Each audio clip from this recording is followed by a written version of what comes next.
Hello friends and welcome back. Today we are going to discuss one of the frequently asked questions asked in our country as well as in various countries across the globe.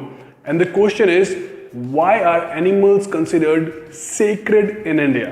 In India, probably all the animals are considered sacred. At the top of the sacred animal pyramid, of course, lies the holy cow. There are various common as well as practical reasons cited by people to prove their point that indeed many animals are sacred.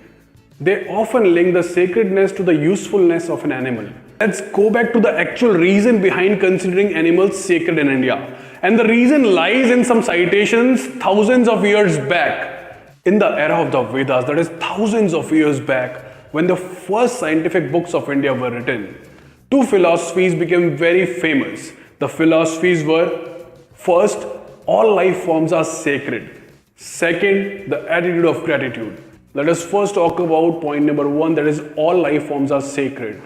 Even thousands of years back, it seems it was pretty much evident that all life forms are important to maintain the ecological balance.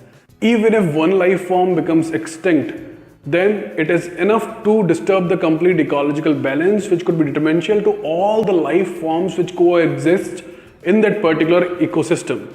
And thus the concept of sacredness was coined. It does not mean that we have to sit in front of a cow or a snake, close our eyes, forget about everything and start praying. It means consider each life form sacred. And when a human being, which is at the top of the pyramid of all life forms, when that human being considers all life forms sacred, then the chances of a human being disrupting the ecological balance becomes low.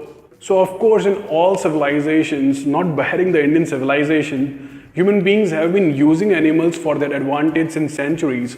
However, causing unnecessary harm to them has been prohibited or has been made on moral grounds something wrong. Now let's talk about point number two mentioned in the scriptures, that is attitude of gratitude. Attitude of gratitude means you should always appreciate the help that you receive from others. You should have a high level of gratitude for whatever you are receiving from the environment, from the world. And that will make sure that you continue to receive it. And of course, you build in a habit and an ability to give back as well.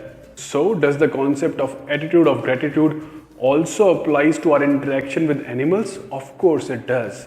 We receive a lot of things from morning till evening, from food items, from clothing, and even affection. We are dependent on animals for a lot of things, and we should be grateful about it.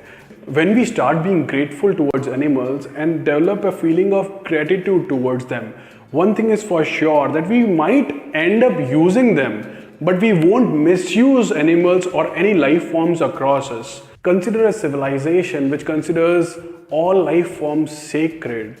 Will that civilization fall prey to unnecessary conflicts or killings?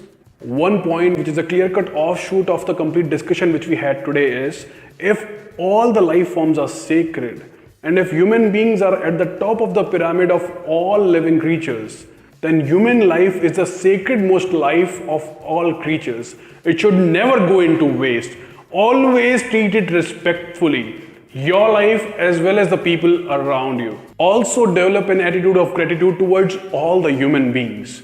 Thank you for listening to me patiently. Thank you for your time. Namaste.